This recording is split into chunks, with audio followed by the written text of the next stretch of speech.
Just making sure.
All right.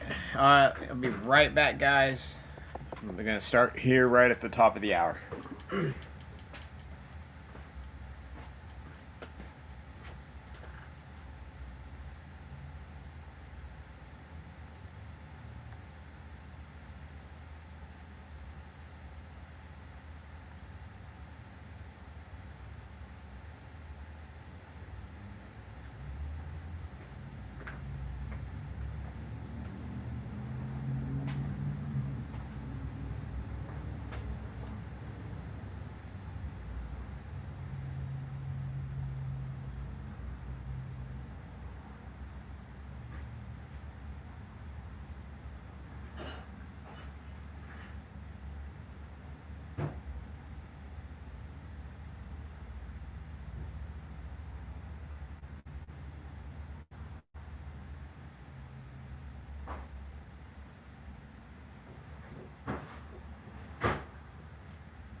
All right.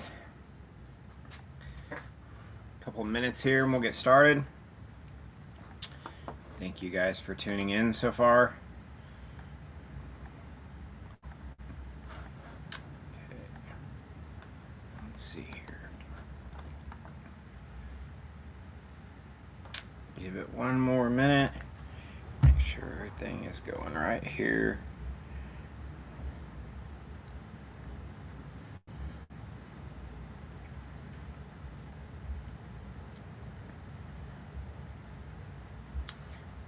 Hopefully you guys can hear my audio.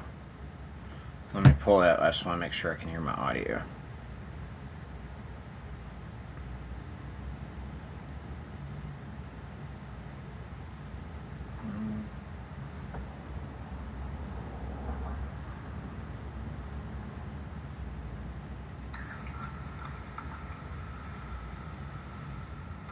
Give it one more minute. Okay, we're live. Yeah, it's working. Okay. Get everything set up here.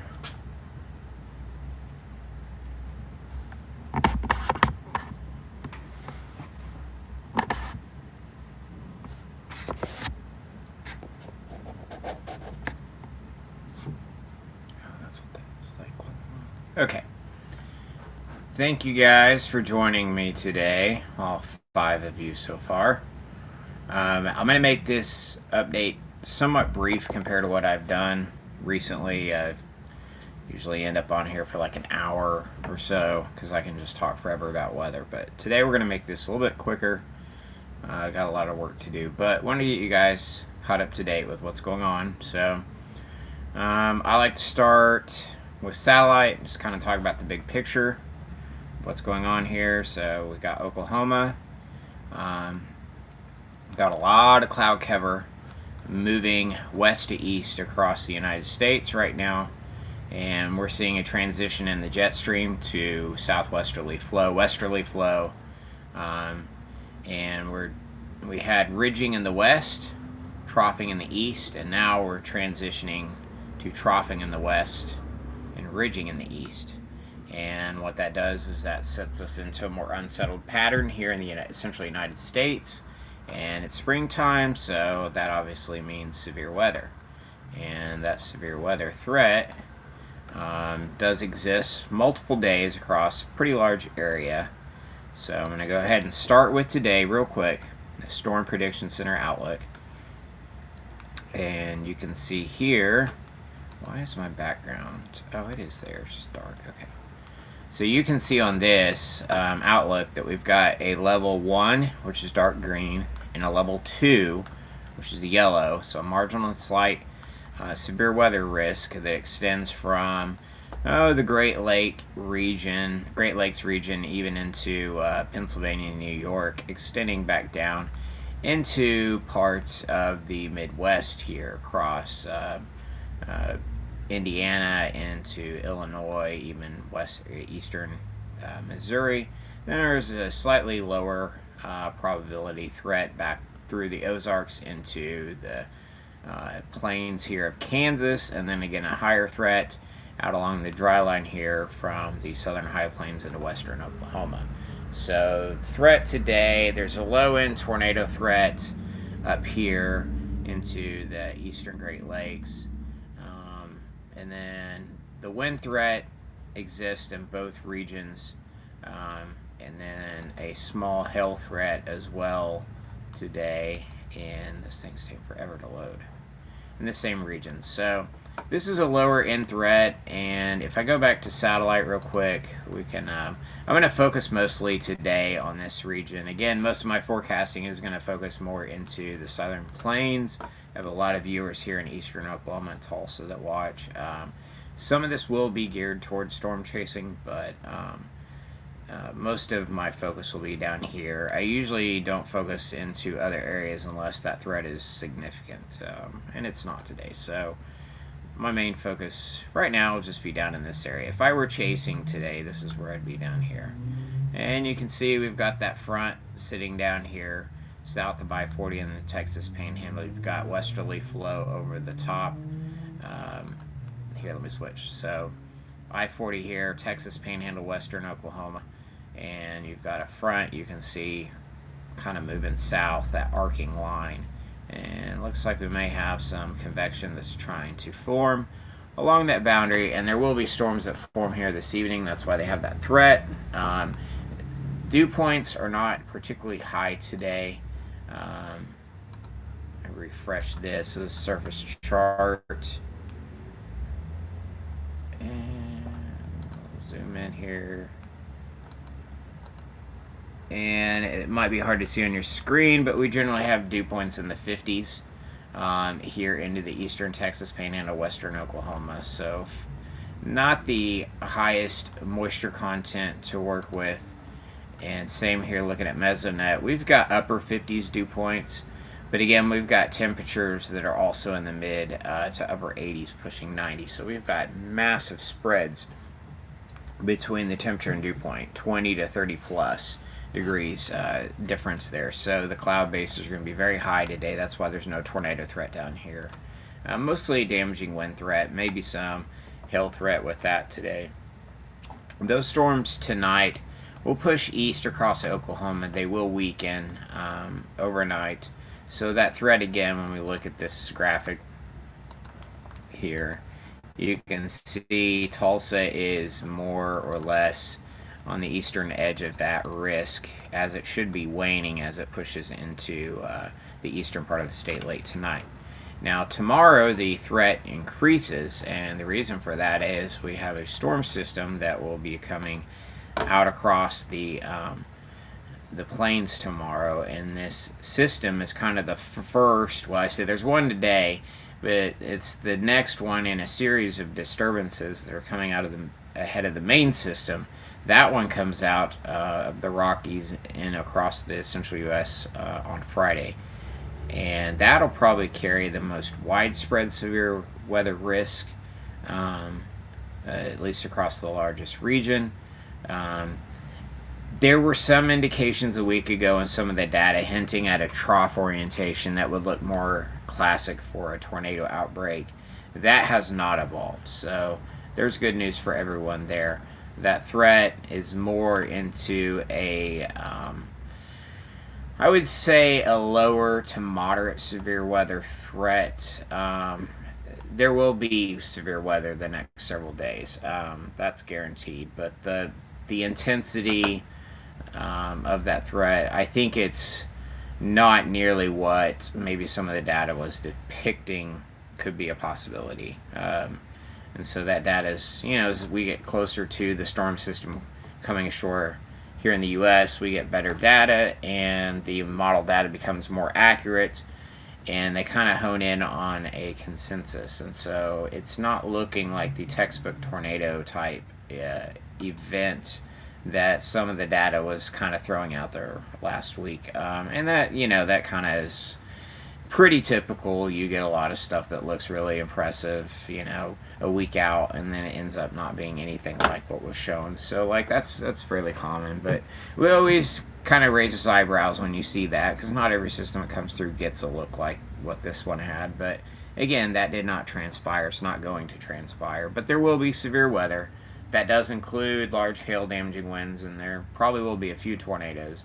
However, I don't think the tornado threat with this is nearly as potent as what we saw at the beginning of the month here in Oklahoma, and then up into Michigan and Illinois and Indiana. So I think that threat with that storm system, I say that now, it hasn't happened yet, and I'm not saying it can't happen, but right now I'm not really seeing stuff that's pushing a higher end tornado threat. But again, this evolves. As we remember on March 6th here, that tornado threat in eastern Oklahoma kind of materialized the morning of it. Really started to look a little bit more intriguing as far as the tornado threat went, and then as the day progressed, it was becoming apparent that we were going to have tornadoes. So that can still happen obviously here, but the first day to worry about, I'm rambling, but the first day to worry about is tomorrow.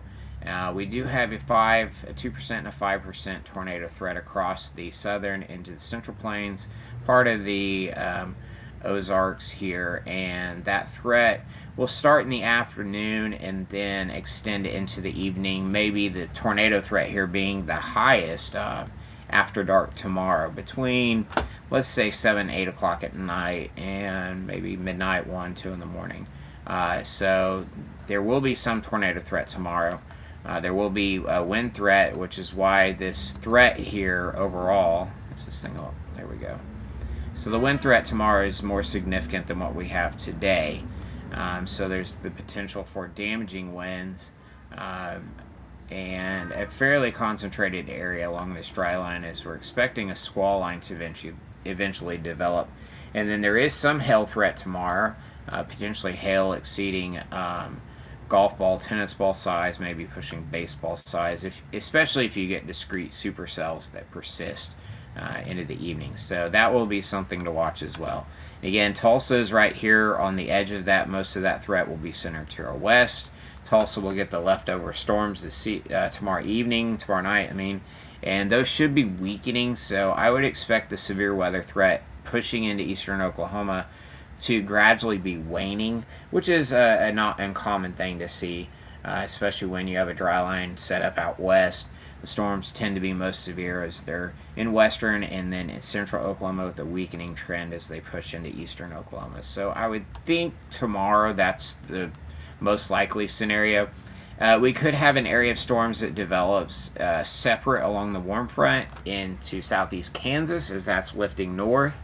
There could be some tornado potential there, supercell potential if the storms are able to organize into a supercell and ride the warm front.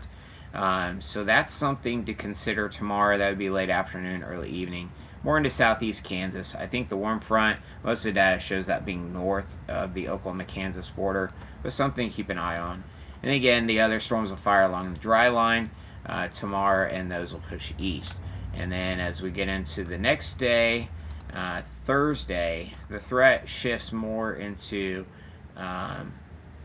the Midwest and parts of the Great Lakes here, mid-upper Mississippi River Valley into the parts of the Ohio River Valley. So a lot of this region under the gun for Thursday with some significant severe weather potential. There may be supercell tornado potential on Thursday, but a lot of that hinges on how things transition from Wednesday. One aspect about Thursday I've noticed in the data today that I don't really think is overly conducive for storm chasing, at least for me down here to go up there, is the progressive nature of the trough and the surface low. It moves fairly quickly, so much so that risk area is getting into Wisconsin by peak heating, parts of Michigan, maybe the Chicagoland area. So that's a long drive for storms to be racing off further away from home. So I don't generally chase up that area.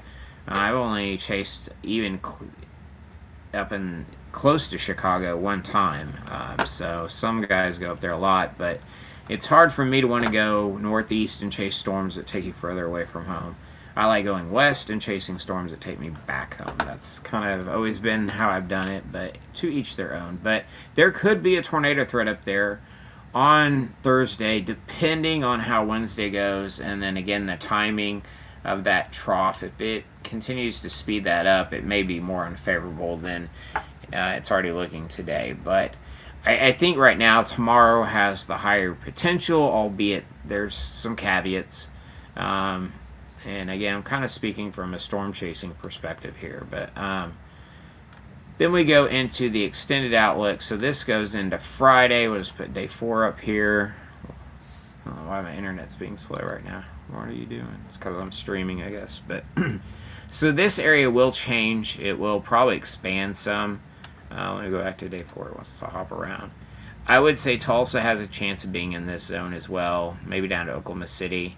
Obviously, this is the highest concentration of data where it's showing a signal for severe. But again, there may be damaging wind, large hail, possibly tornado potential. A lot of that will depend on how the low-level flow responds during the day.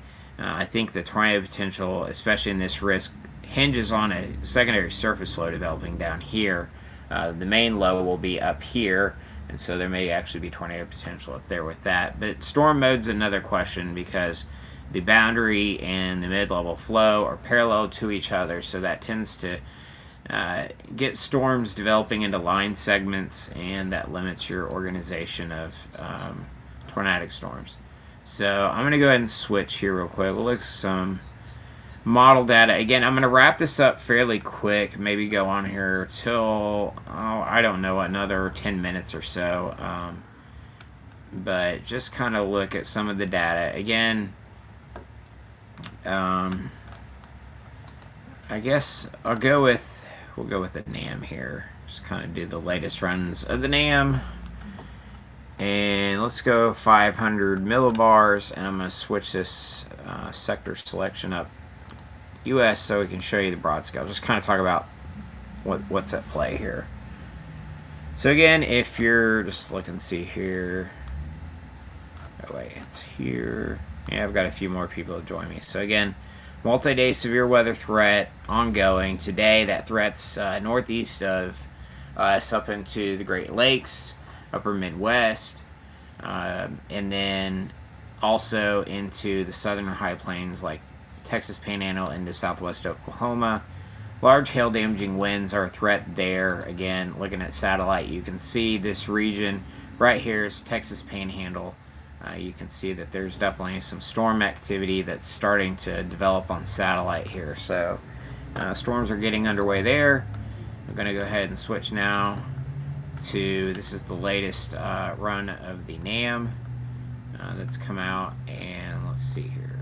Kind of like this. All right. So the activity up here is associated with this disturbance that's being picked back up into the polar jet. Here's a subtropical jet. That's why we have all the high clouds over us. It's coming out ahead of the main trough with the subtropical jet here. And we've got a disturbance here that's coming out into the across the desert southwest and the high plains. And as we get to, so now this is 4 o'clock, and you can see a little bit of energy here this evening here, a little bit of enhancement in the mid-level flow. And so that little bit of a disturbance there will kick off the storms today. And then as we go into tomorrow, this is by tomorrow morning, you can definitely see this is a very distinct wave that we see here. And there's a trough here, and this is what we call a short wave trough. This is another short wave behind it. It's a longer amplitude wave.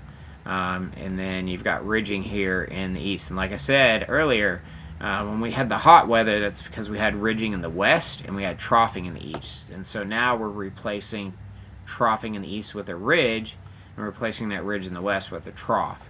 And so that's where we're getting more unsettled weather at this time. And so let's keep, why did it not do that? Let's see. There we go. So as we go through the day tomorrow, you can see the energy come out across the Rockies and into the plains. And so if we look at Oklahoma here, again, the winds here are 25 knots, 25 knots at 7 a.m. And by the time we go 12 hours later to 7 p.m., those winds are now 50 to 60 knots across the northwest and western Oklahoma as that energy with that trough comes out. And there's a very distinct wave tomorrow. So we are getting storms. That's pretty much guaranteed.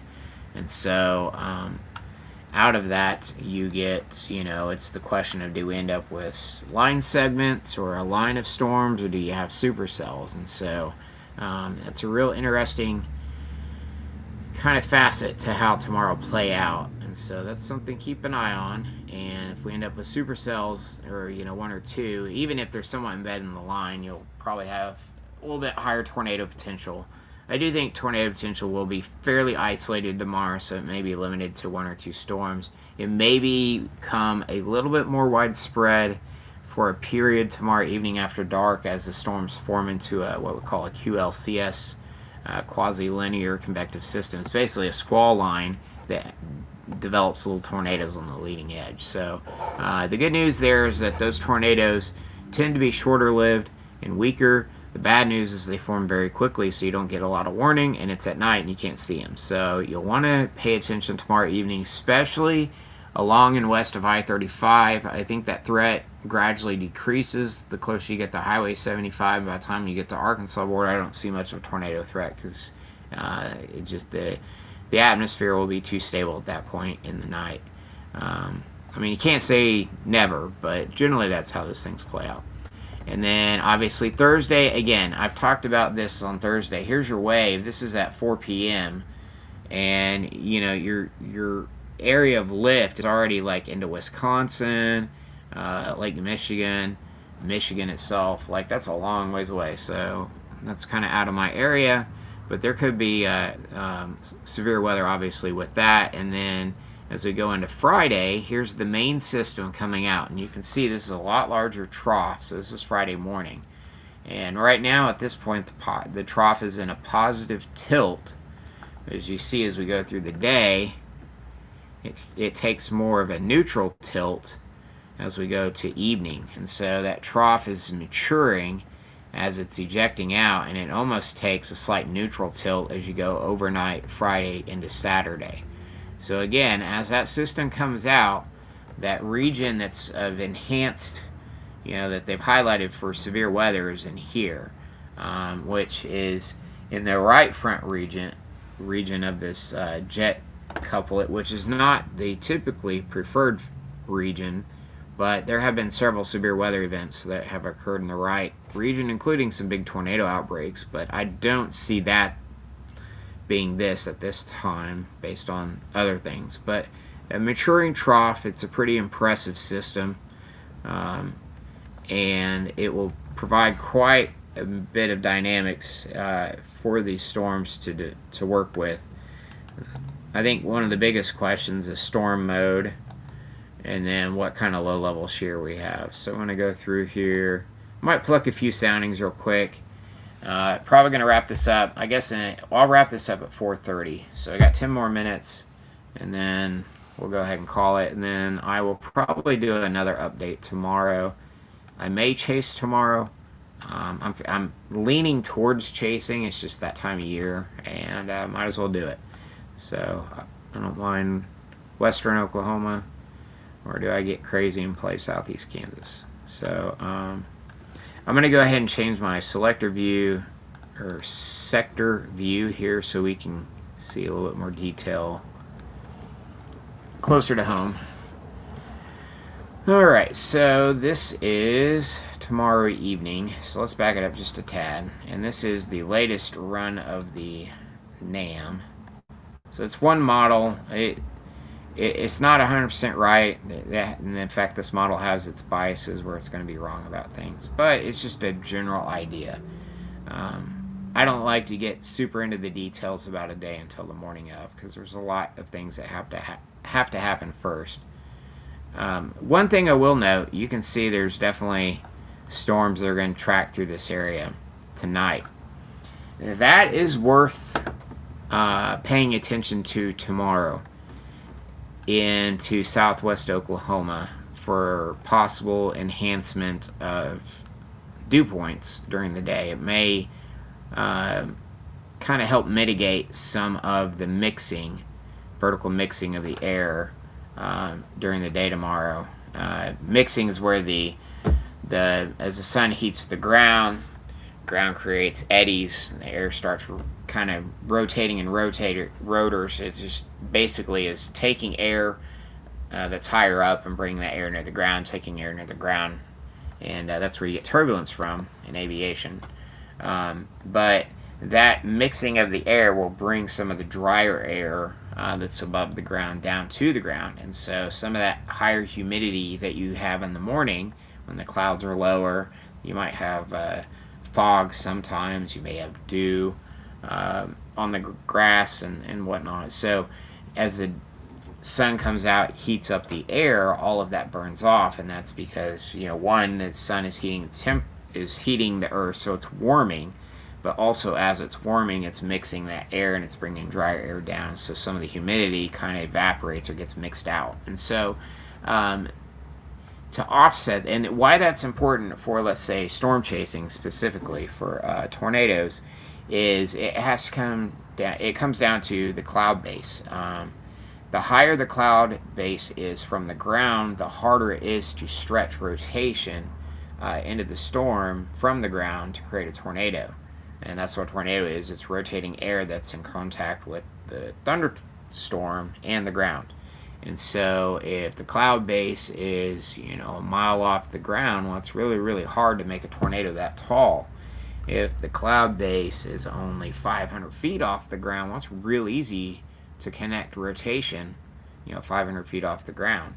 So the higher the humidity, the lower the cloud base.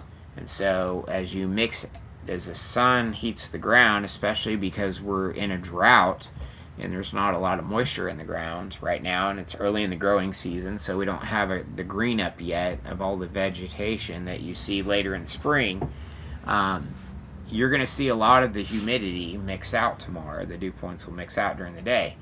An area where that could be an exception is areas that get storms this evening into tonight, where they receive, brand new rainfall.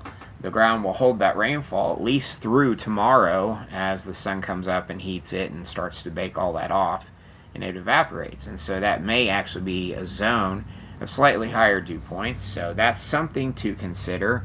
I wouldn't base a forecast, obviously strictly off of, something like that, but that's something to keep note. You may see a localized enhancement of dew points where storms track this evening and overnight tonight. But again, going back to this graphic here, as we go to during the day, you can see the moisture surge north, and that front really sharpens up and get through. So this is at 0Z, so this would be 7 p.m. This is kind of when things generally get interesting. And again, you can't take this verbatim, because there's a lot of nuances to things that will dictate how everything exactly evolves. But there's a lot of moving parts that still have to take place tonight through the day tomorrow to even get to what at the time that the model's showing the atmosphere here. So that probably didn't make a lot of sense. But anyways, I'm going to go ahead and show, again, we're looking at here a skew T and a hodograph. So this is a vertical assessment of temperature and dew point in the atmosphere. And some things to note is you still have a little bit of the EML here, but it looks like we're, according to this model, and the NAM tends to be too cool.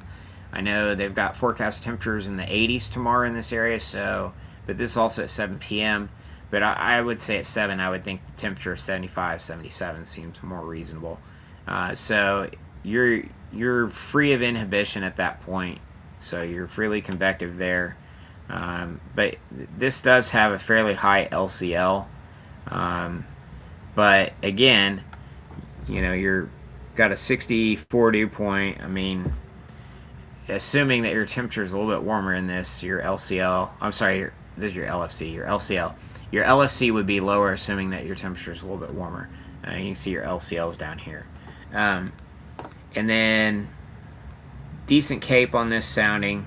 There's decent lapse rates, low-level lapse rates. Again, it's only not quite 7 degrees Celsius in the low levels, but again, if we end up 75, 77, 80, somewhere in there, those lapse rates will be steeper.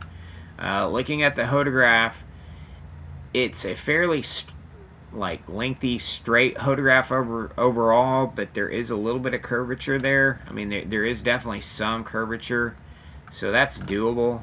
And again, this is at 0Z. By the time you get to later in the evening, you get a real strong push. What's going on here? Hang on a second. I don't know what happened.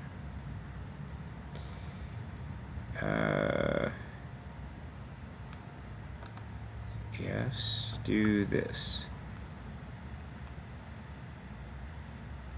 Where did it go? Okay, here we go. Now, this is 10 o'clock at night. out in front of the dry line, and you can see your photograph now has huge curvature. I mean, that's just like, that screams rotating storms, tornado potential. And you're still holding surface to 3 kilometer lapse rate, still 7.2. I mean, so that's decent. Like, that's enough to get it done. So yeah, there's a tornado threat. This may be right at dark, a little bit after dark, that tornado threat, as that low-level jet ramps up. But any embedded line supercell, anything discrete like that, definitely is a player. So I'll just go back real quick. I'm going to wrap this up real fast. Let's go back through our outlooks.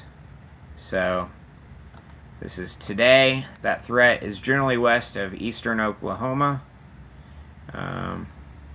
Oh, you can load, for love.